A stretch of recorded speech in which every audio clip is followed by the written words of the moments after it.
In today's tutorial we're going to do part 2 and the final of the garden flower shawl. We now have our motifs done. What do we need to do now to put all of these motifs together to make a shawl? That's coming up next.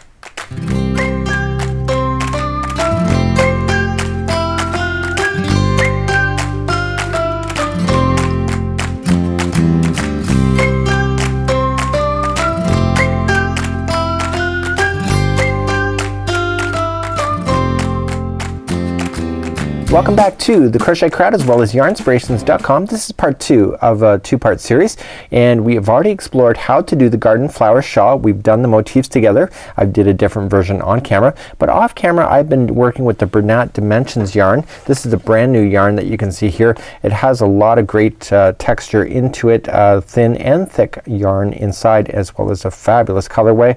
And I did my entire shawl like this. I did 39 motifs, but now it's time to put it together to make the beautiful shawl that you see within the pattern. Today I'm going to be taking you through the pattern itself to be able to do the final round, to be able to put it together, and I have done a little bit of a diagram work in order for you to be able to follow along as well.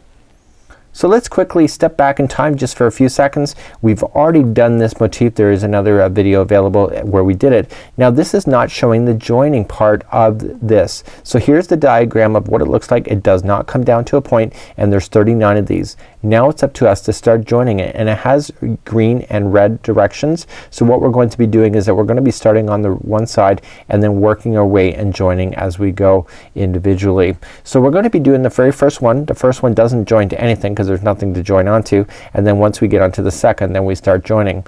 But there is a technique to joining here that I really want to show you, and that's why I did the diagram just like you see over there. To help me teach this better, I decided to take a few copies of the motif that you've already done. So these are what these are right here. So what I want to show you here is that we're going to start off on the one corner just like so, and we're going to go all the way around, but there's nothing to attach to because you can only attach if it has an actual border round to it. So the first one is going to have a border onto its own, and then once we get that, then we can start joining as we go, as you being able to work along within the diagram. Now the joining process is exceptionally easy. We're going to start off with the slip stitch right in the very top, and then we're going to single crochet in, and then we're going to chain 3 and single crochet back into the point. We're going to chain 5, and then we're going to single crochet right in between the 2 single crochets that are in between the petals, and then chain 5, single crochet right into the end, and then chain 3 and single crochet.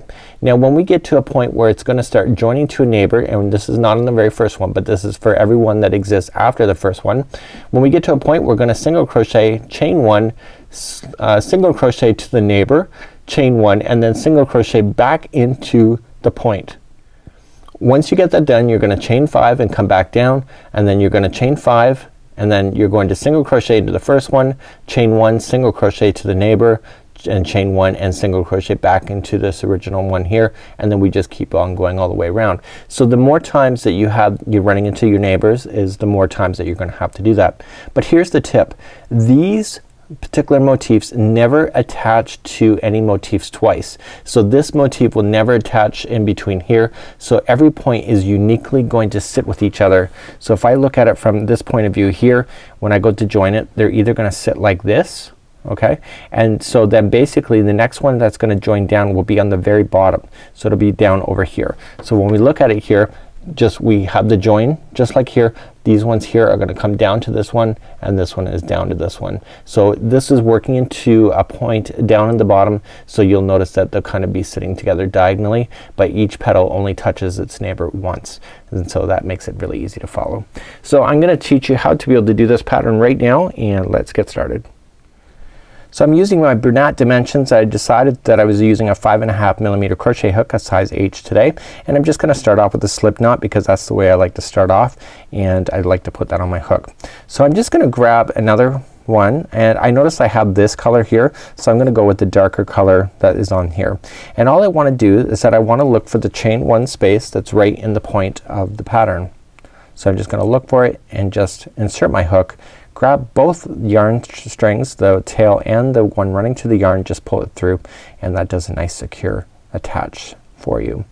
So let's begin. We're going to start off, and we're just going to immediately single crochet back into that same spot, and then we're gonna chain 3. So 1, 2 and 3, and then we come back into that same spot for a single crochet. So this is the very first one. We're not attaching it to any on this entire round.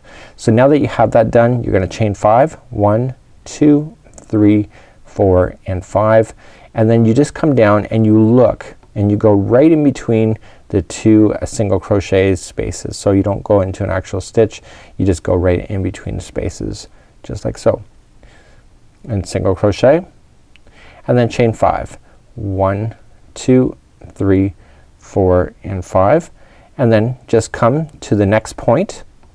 Okay, this is next point, and you're gonna single crochet, chain 3, 1, 2 and 3, and then coming back in single crochet.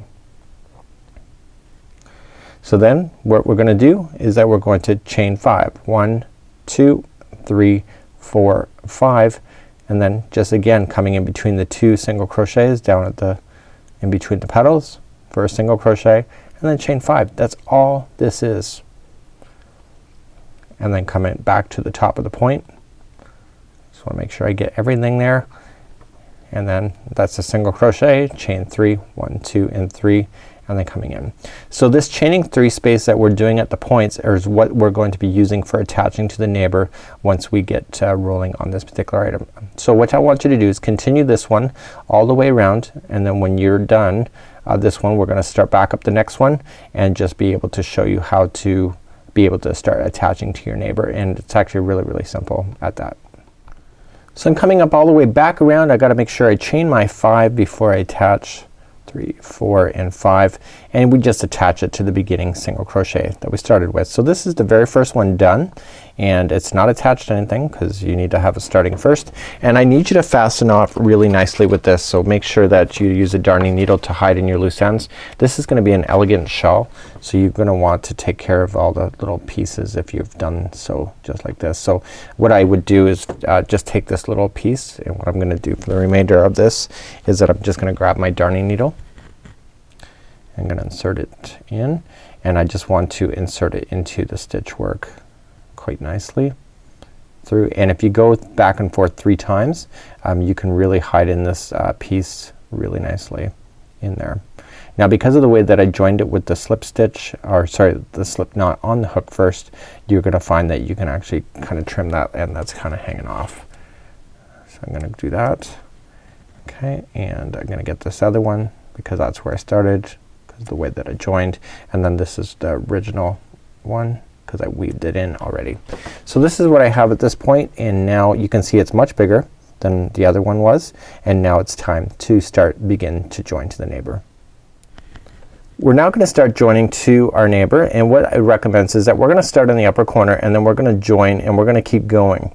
So you see the green arrows keeps going across, and so you just wanna keep going in sequence. It makes it a lot easier not to be able to get lost in this pattern is if you start just joining it anywhere. So if you know that the next ones have to join side by side, if you look at the diagram here, you're gonna notice that 2 petals will actually attach to each other when you're going all the way across. And so basically it's not until you get to the next level where the upper levels here, they begin to reach across to 2. So this one will go to this one will go to this one, but these ones still attach to the neighbor with 2 joins whenever it's going side by side. So let's grab our yarn and let's start up the next one.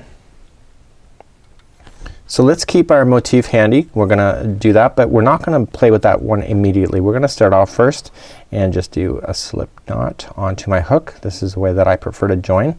It just makes me feel more secure. So I'm just looking for a point, any point, it doesn't matter, and we're just gonna insert in, grab both of the strands, go around and through to join. Just like this.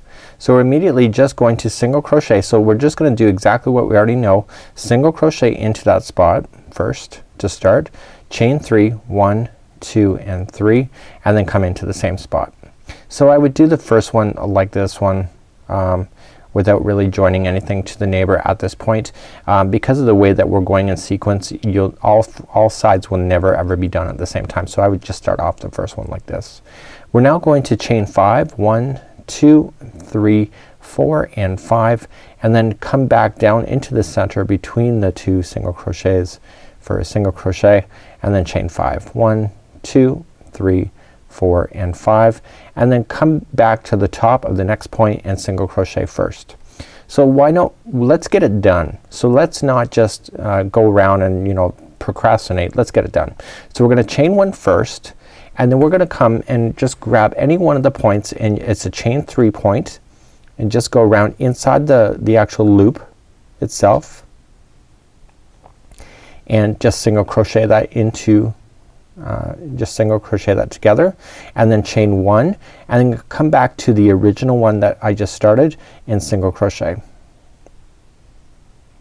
Okay, so let's, and you gotta make sure when you do this, you gotta make sure that your front sides are facing, so the right sides are up.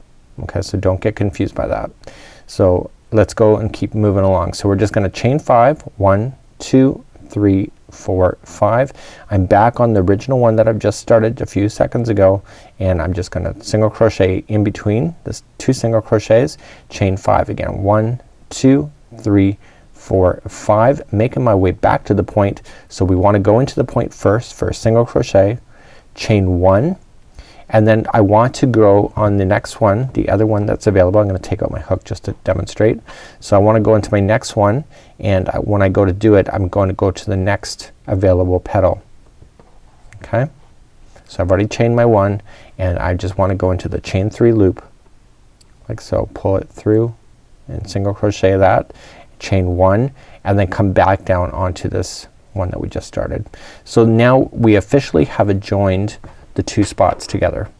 So let me take out my hook so you can see that the 2 are now together just like this pattern. So now what it means is that I can simply just go around and just single crochet or just continue to go the pattern as normal. So 1, 2, 3, 4, 5, and I can actually fasten off, and then I can just keep joining to my neighbor as I go. So the only difference is that when you're moving up to a different layer, so for example say we get all these done across, so we have all these done, so what you're gonna need to do is that when you go to do this one, you're going to attach slightly differently than what you did before. So for example this next one, that when you go to do it, you're gonna be attaching to diagonally here as well as here. Okay, so basically when you go to do this one here, you're gonna be attaching here and here. So you're basically just building on top of each other, and basically if you just keep going in sequence like it shows in the photo, you don't have to join too many at one time, and it will all work out, and it actually does an amazing job. So continue to do that. This is just a very simple idea. It does a great job, and when I'm gonna get this done off camera, and then I can finally have this on display as well. And this has been a really easy pattern to work with. Really quite enjoyed it, and until next time, I'm Mikey on behalf of Yarnspirations as well as the crochetcrowd.com. Good luck. I'd love to see your photos posted on Facebook, by the way. So if you get it done, just show us a photo.